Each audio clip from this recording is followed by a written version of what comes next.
I knew I needed resources if I was going to track down Roscoe Bob Bryant, and hunting Plummer looked like a good way to get rich quick.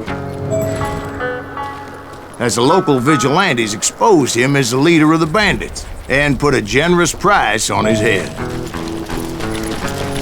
Plummer rallied his gang to plunder one last gold mine before making their escape, and that's where I thought I'd find him. It makes me nervous standing so close to all these goddamn barrels of gunpowder. Why would you be nervous? No one has a noise down with us. You don't light up a cigar, we're fine. Besides, George is up there on the rocks with that rifle of his. Nothing gets past him. My late father pointed out to me more than once. God made men, but Samuel Colt made them equal.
I knew that dynamite wasn't mine, so I decided the polite thing would be to return it. It was the biggest gold rush since Sutter's Mill in '48. Unfortunately, prospectors weren't the only ones drawn to those riches. Plummer wants that asshole dead.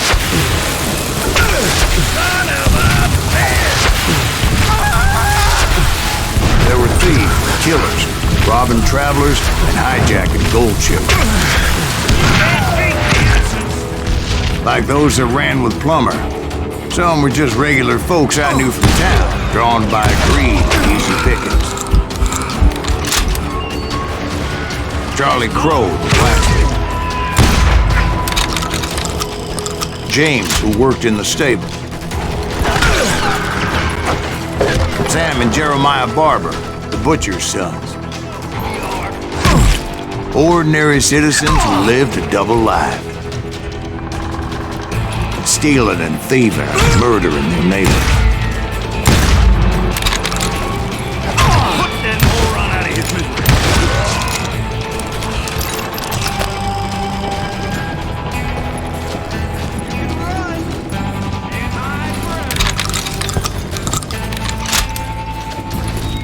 I do not deserve to die like this! Look out!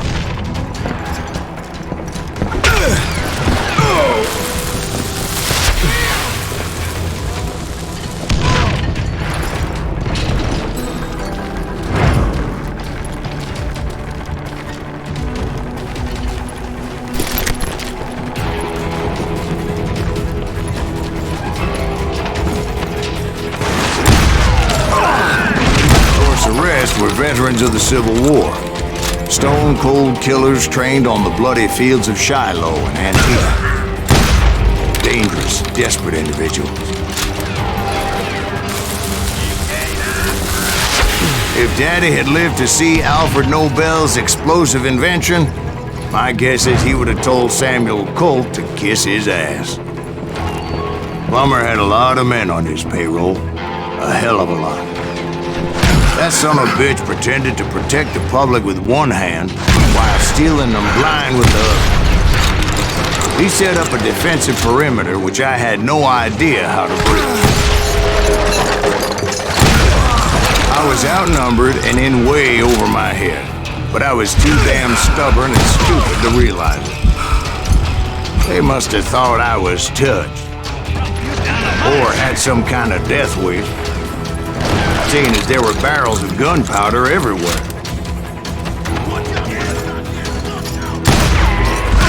One stray bullet, one stray spark, and I'd be blown to hell and gone. Did I have any second thoughts about what I was doing? No. I thought I was some kind of hero.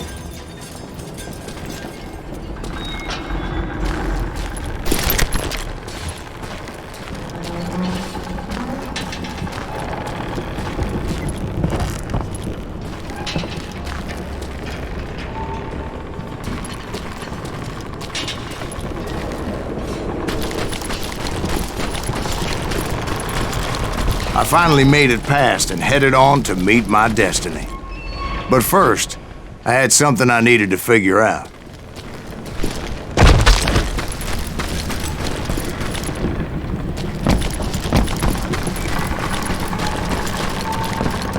I had a few ideas on how to get into that mine, but once I made my decision, I knew there was no turning back. So my first thought was to enter the nearest mine portal. I saw an entrance. Made sense. It was the quickest way in, but that also made it more dangerous, as there would undoubtedly be enemy pickets posted along the way.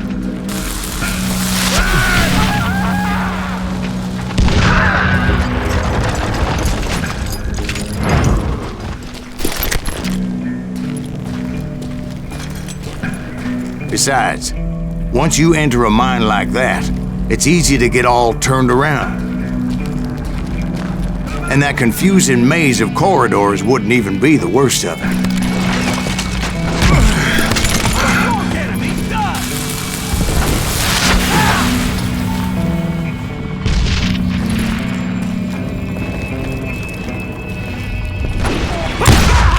Some of those shafts could be as deep as hell.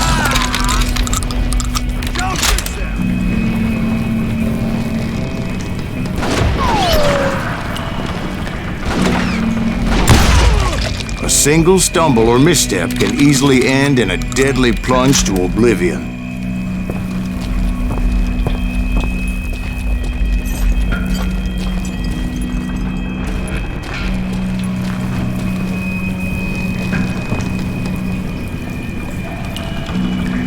Leave him to me! You must be about out of bullets!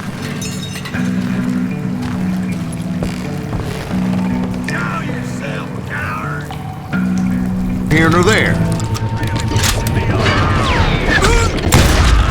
The point was, taking him down would save a lot of lives, including my own.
That's how Henry Plummer died.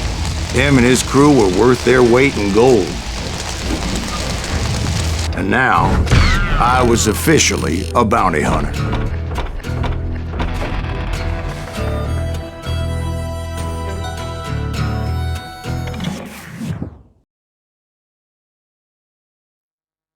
So, did you finally go after that Bob feller? Well, I heard word he was in Kansas with John Wesley Hardin, so that's where I went. Where in Kansas? Abilene. Why do you ask, Ben? No reason. Was Hardin as fast as Ringo? Ringo was fast, but John Wesley was as fast as the devil himself.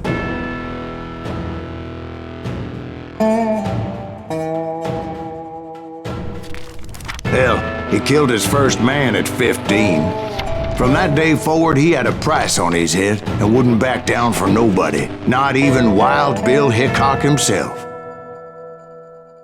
My medal against Hardin, however, I would first need to dispatch his cadre of hired killers. Most of these degenerates were beyond redemption, but John Wesley might have been a different story.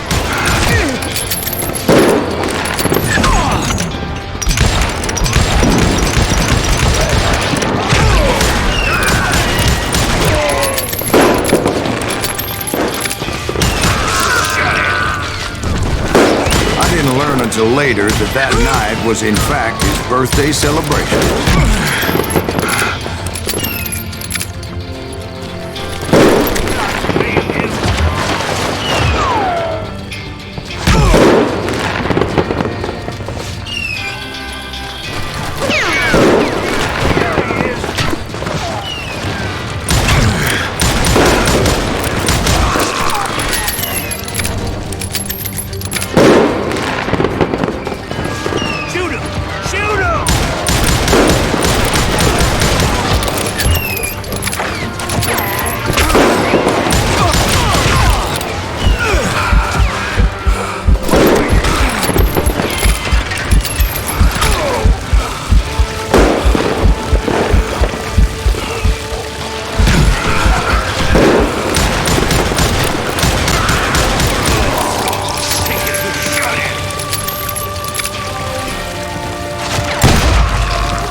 I think I already mentioned that I found Hardin in this very saloon. Suffice it to say, nobody there was happy to see me.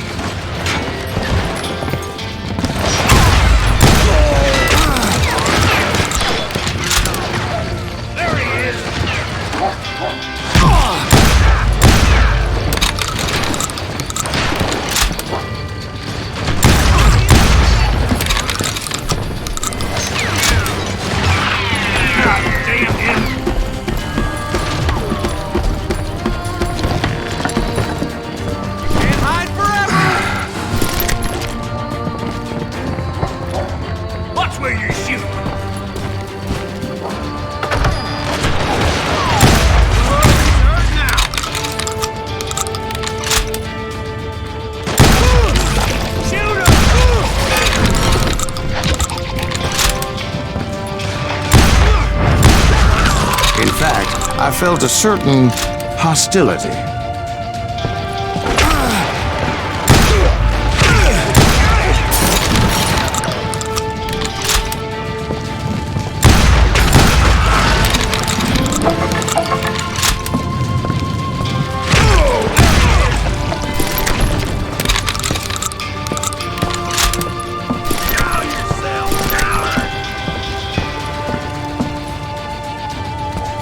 You think you can kill me?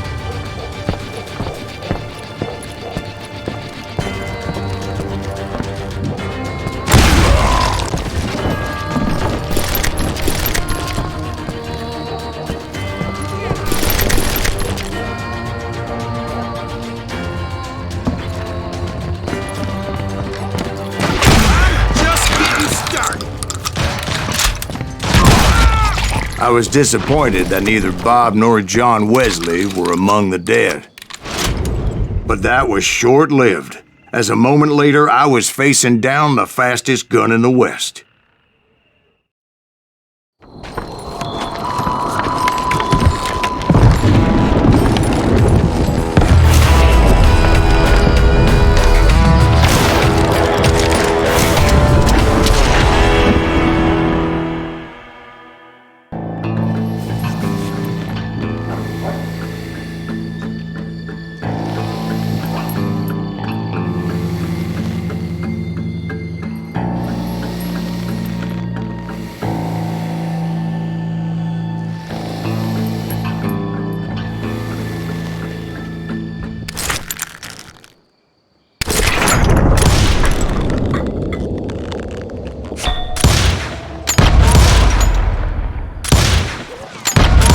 That man was faster than greased lightning.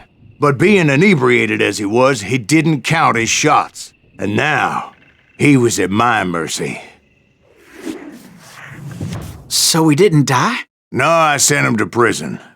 Years later, after he was free, some restless avenger took his life. Shot him in the back at a saloon just like this one. Anybody up for another beer? Ben?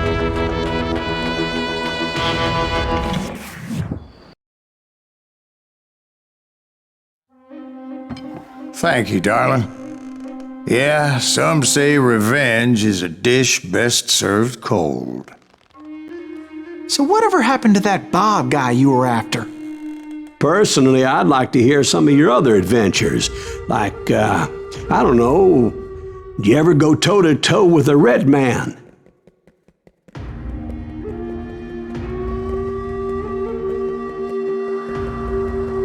Yes, I did, Ben. I remember once I was after this renegade Apache, Grey Wolf.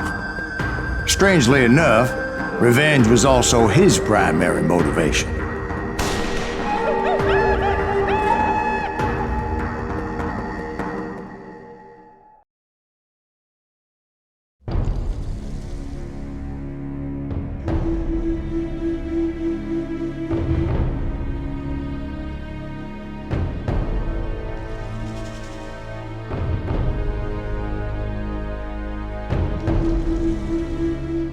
A bounty was put on Grey Wolf's head, and that's how I came to hunt him in the mountains.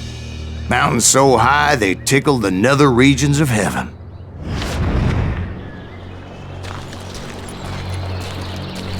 Grey Wolf was a Chiricahua Apache medicine man who had led a war party in revenge for a massacre against his people.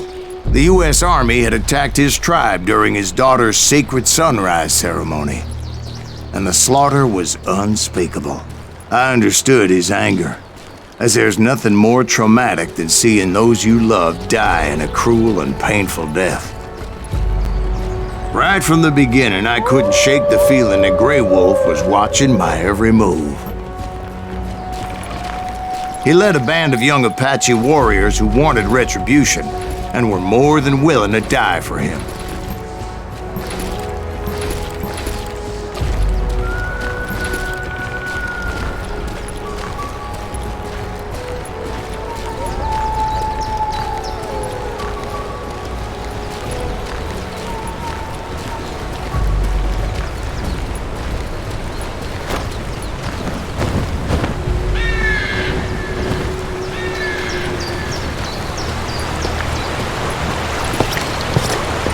They saw me before I saw them.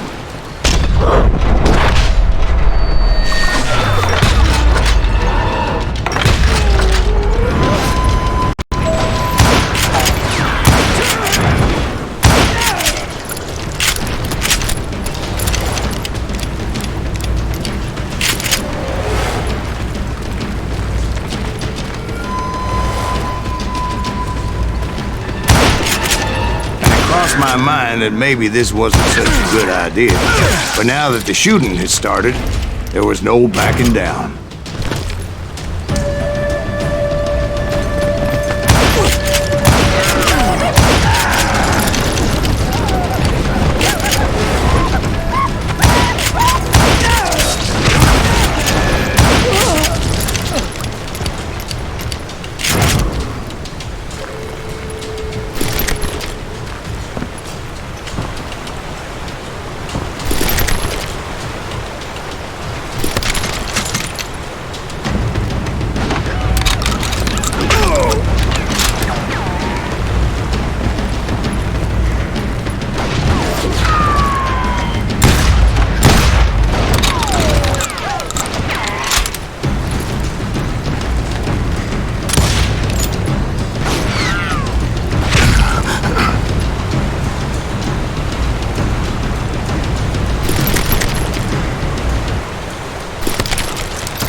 It was rugged country, the winter home of the Chiricahuas, and that's why they had retreated there.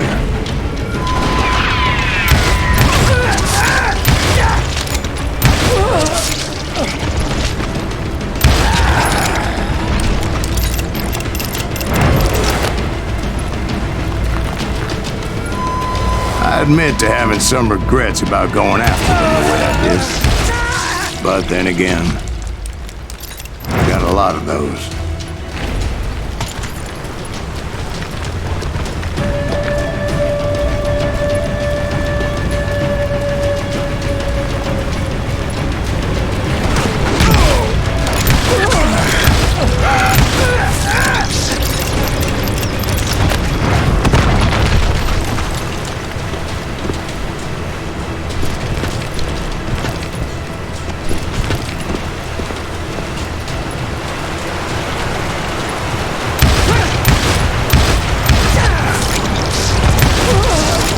Did you find Grey Wolf? Not at that moment, but I did find the entrance to their hideout.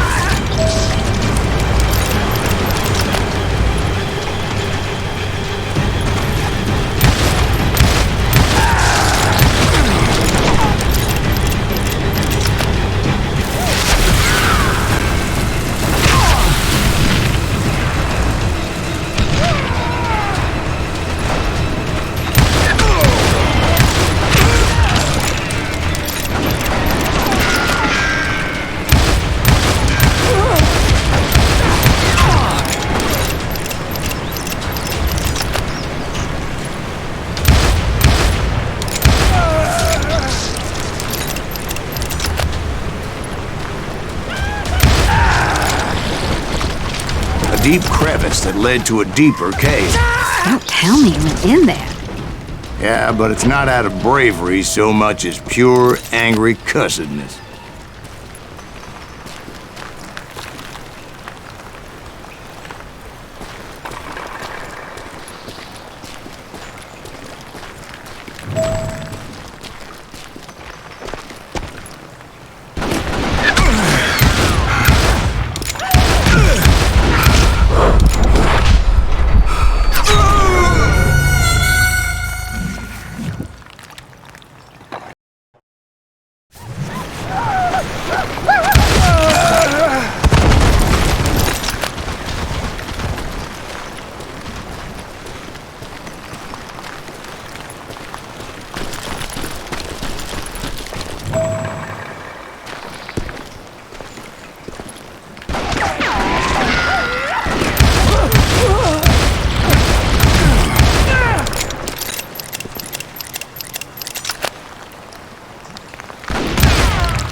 See, back then, I had a stubborn streak a mile wide, and I wasn't about to back down.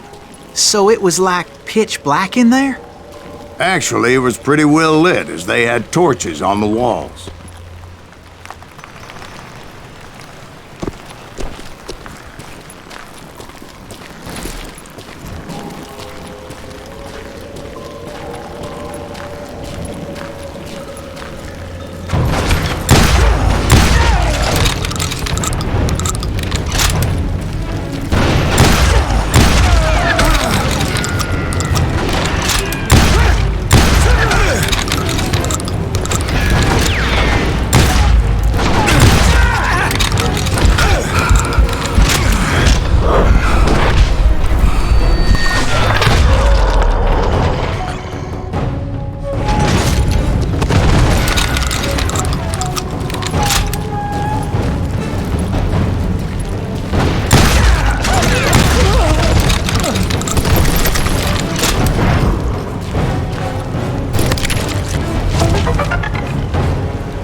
Was his cave? Big as hell, Ben. Chiricahua had hid out there during the Indian Wars.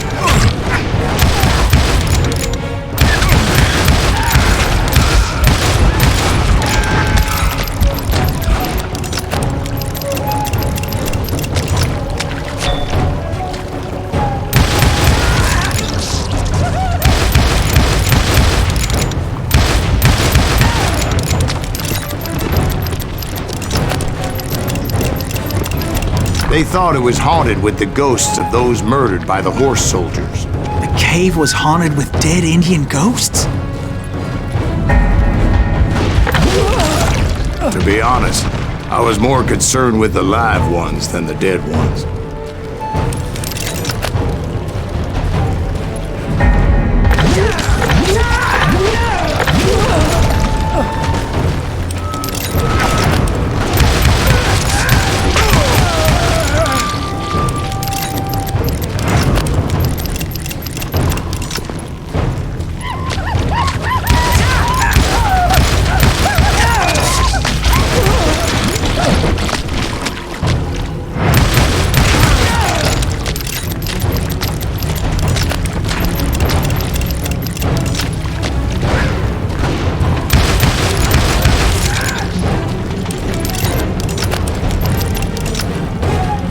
How come you know so much about engines? A few years back, I was married to 2 Mescalero women. At the same time? Yeah, they were sisters. Polygyny is traditional among the Mescalero. So what happened? Oh, I had to get out of there. Those girls never shut up. Both of them nagging at me all the time. Drove me half crazy. Haven't seen them since. No, I mean, what happened with Grey Wolf? Oh, well, I pursued him into the Cave of Death. I came upon this flooded grotto, and that's when I saw him. He came to me unarmed and unafraid. His voice echoed in the shadows, and I sensed he meant me no harm. You carry great darkness in your heart, and if you do not release it, it will claim your soul. The sound of his voice put some kind of ancient Indian spell on me. As his story unfolded in my mind, You will come to this place again, kill many more men, and the darkness will grow until it consumes everything that you are. The soul would have no rainbow if the eye had no tears. He said I was a great warrior, a coyote man, unequaled by any other pale-faced warrior, or something like that. Snakes will bite shadows of your past until a venom poisons your heart, and an echo of the song of the dead summons the spirits deep from within the mountains. I didn't quite get what he was saying, but there was definitely snakes. And indeed, his warriors surrounded me and attacked me like hungry wolverines. They couldn't stop me, though, and Grey Wolf wasn't in the mood for idle talk.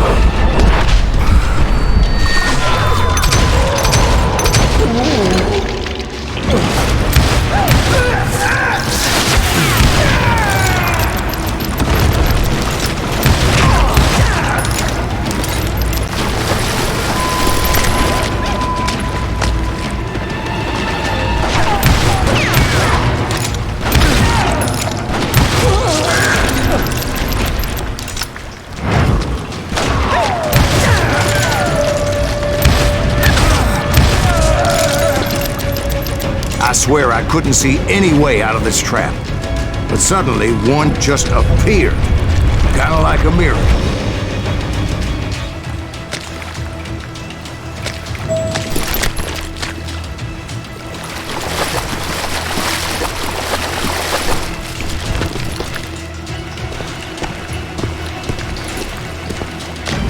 I felt like I would be lost in that damn cave forever.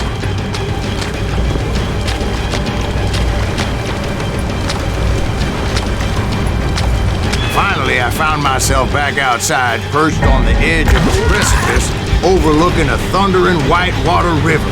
To get where I was going required several leaps of faith, but no way in hell I was turning back.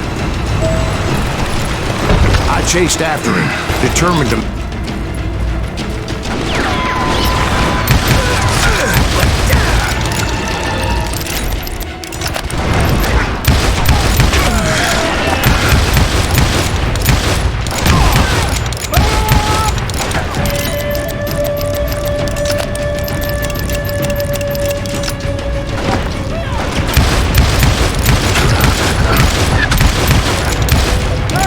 steep climb up creek ahead of me and scrambled up those rocks like a mountain goat.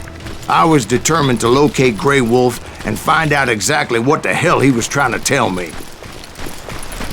And wouldn't you know it, that crafty son of a bitch led me right into a trap. What kind of trap? Well, son, there had to be at least 100 Apaches surrounding me. 100? God be my witness. Oh, come on. Who are you kidding? Hey, I believe you. Come on, tell us how it ended. All right, but I'm not gonna drag this out. Where were we? You were surrounded by 100 Apache warriors. Well, I didn't take the time to count them exactly, but there were a lot of them.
And in the end, a path appeared before me that I had not seen before. I followed it as I desperately needed to find out what Grey Wolf was trying to tell me. But it was like that son of a bitch disappeared into thin air.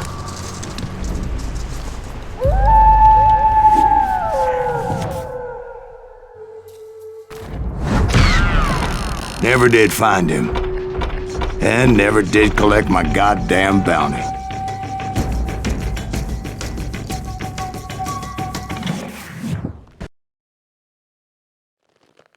Thank you, darling. It's interesting how the truth can sometimes seem might malleable, depending upon your point of view. Like how those dime novels make you out to be something you're not? Jack, don't be starting trouble. No, he's right. They do tend to exaggerate. Did they exaggerate your part in taking down the Daltons? Well, I was there in the flesh, boy, so I saw what happened firsthand.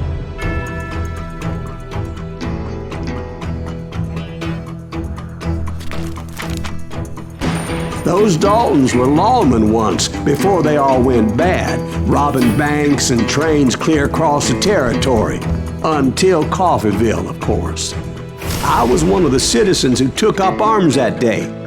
Fighting on the side of right? I did my best, sir. We all did. It was early morning. One of my friends was a local gunsmith, and he handed out firearms to anybody who'd take one. You see, the Daltons got it in their heads to rob 2 banks at the same time. 2 banks on the same damn street.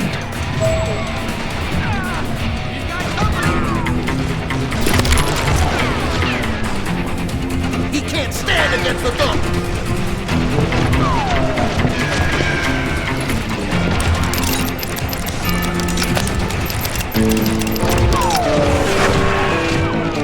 Kill that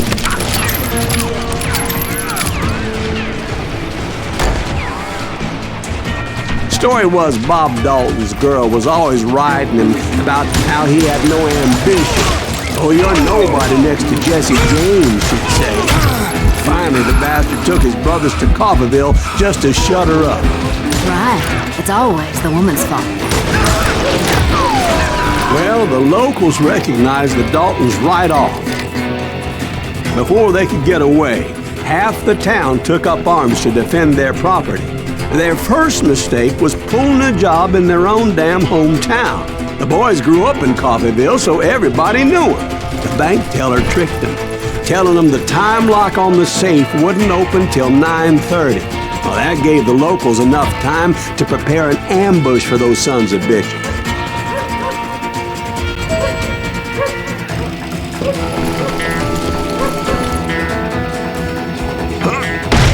We got us a hero. Put some holes in him. Now you're really pissing me off.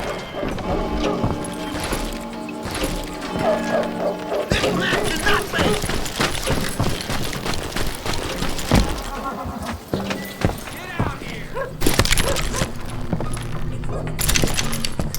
I ain't backing down.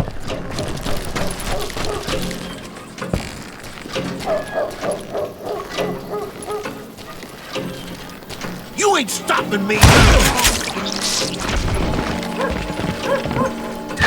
Me and you.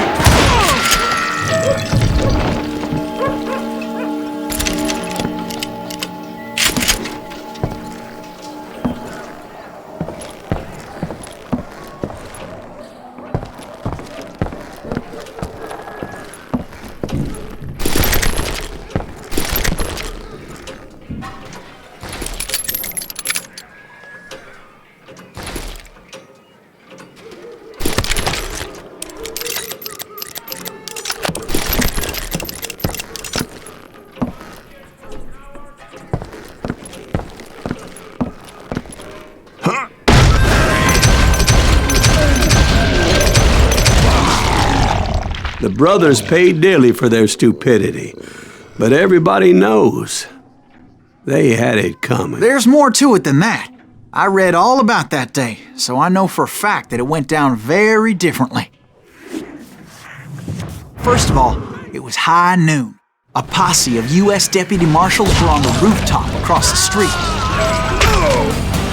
Get ready, boys. They're gonna make a move. The lawmen had been tracking the Daltons for months. Now they finally had them dead to rights. Among them was a bounty hunter feared by many a lawbreaker. This man had no intention of letting the Daltons slip away. The marshals tried to get the Daltons to surrender. They'll give up eventually. We just gotta wait for some bitches. This bounty hunter knew that the brothers were far too proud to ever lay down their guns.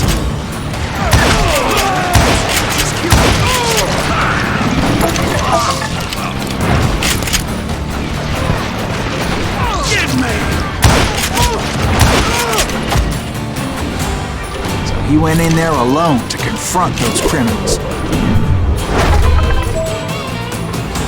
One of the marshals shouted, "Where are you going? Are you crazy?" Hey, where do you think you're going, dumbass? That rifle's mine. But he paid him no mind. He saw a way to get around to the back of the bank. Then he figured out how to hit the Daltons from a direction they weren't expecting.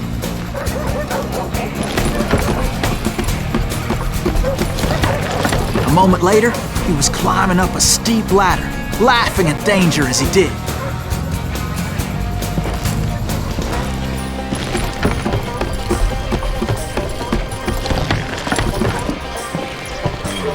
It was brave men like him who risked their lives to tame this wild country.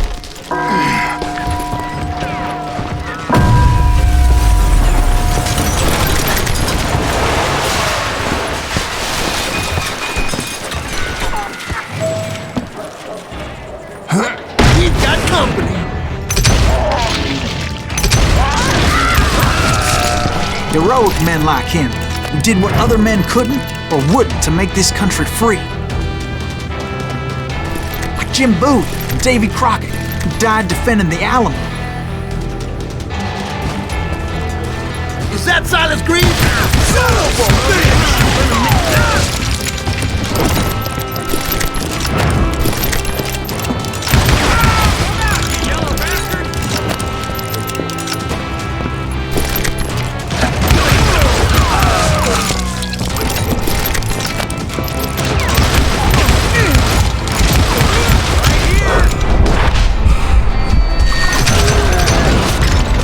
I did not just see that.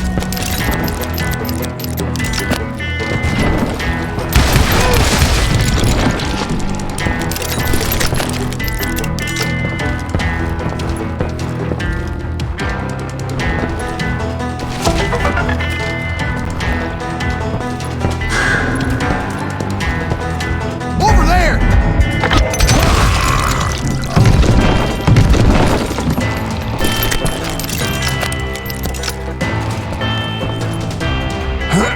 Silas Green! What the hell? Blam! Blam! He came away victorious, taking down those thieving Daltons.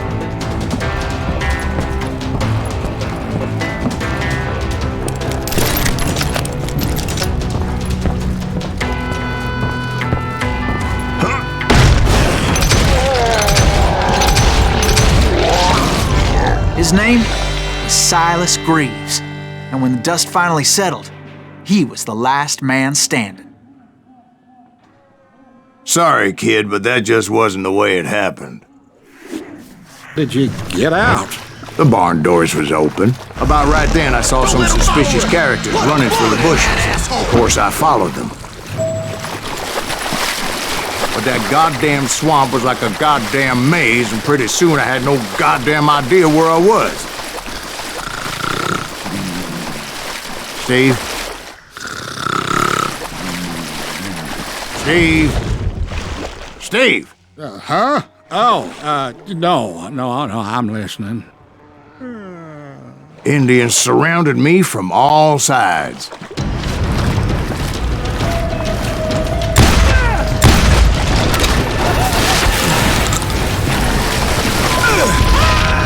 Indians? They were Indians. No. I just wanted to make sure Steve was paying attention. Now, where was I? You were following the Daltons through a swamp? That's right. See, Steve? Dwight's paying attention. No, I'm listening. I was just resting my eyes. So, where was I? The Daltons. Right. See, there's a reason so many outlaw gangs are made up of brothers. Being a brother is a very sacred thing. It's a bond like no other.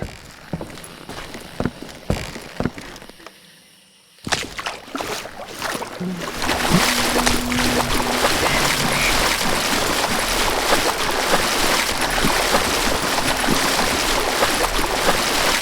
hunter! Stop that,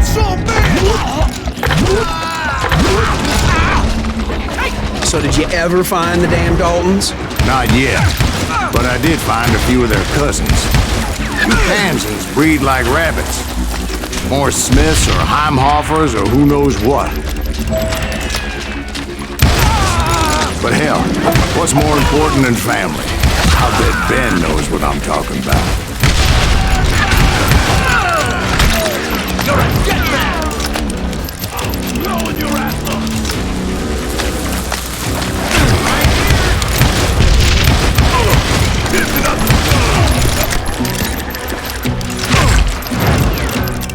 Kill Creed!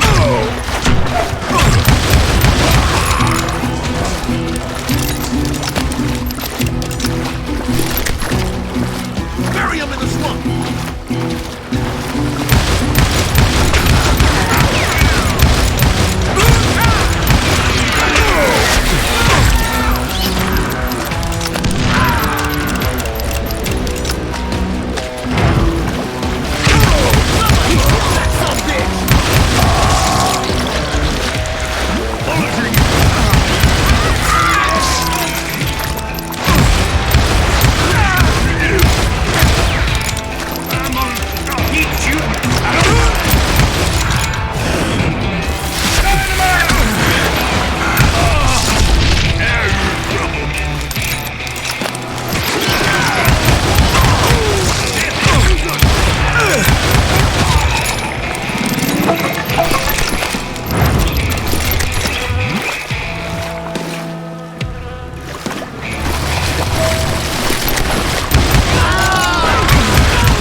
Dalton boys were out there somewhere, standing together against anyone who would threaten them.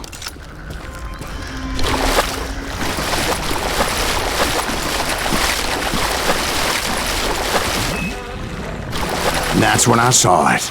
A goddamn steamboat. A steamboat in a swamp? Yeah, Steve, but this wasn't much more than a wreck, really. But how'd a damn steamboat end up in the swamps? Yes, it floated off during the flood of '89. Now, was it a stern wheeler or a side wheeler? What? Does that really make a difference, Steve? It was a steamboat with a goddamn army on board. It was then that a fusillade of bullets come raining down from on high. Those vigilantes who accompanied me weren't anywhere to be found.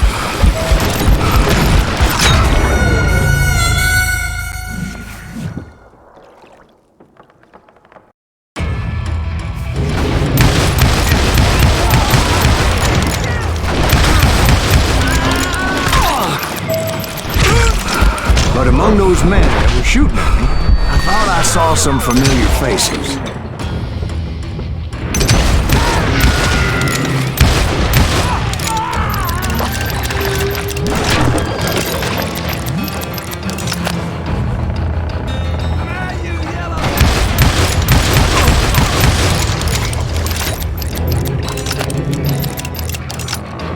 You or me?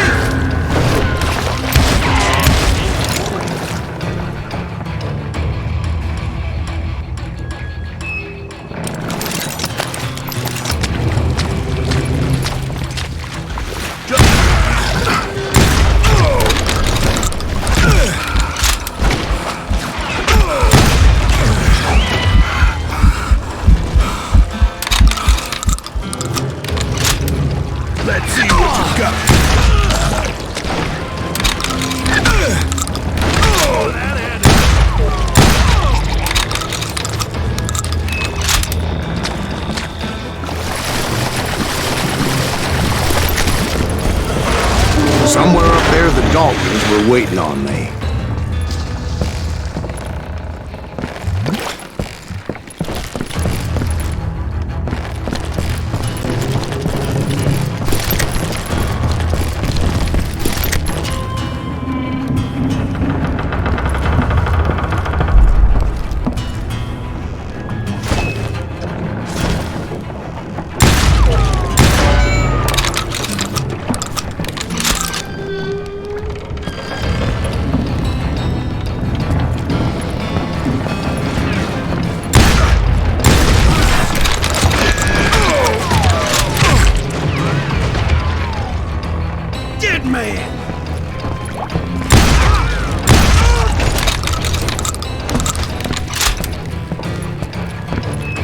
Sounds like you don't give up too easy. That's the kind of man I am, Ben. I set out to do something. I do it. Surrender just ain't in my nature. Plus, I'm stubborn as hell.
About then, much to my relief, the vigilantes finally arrived.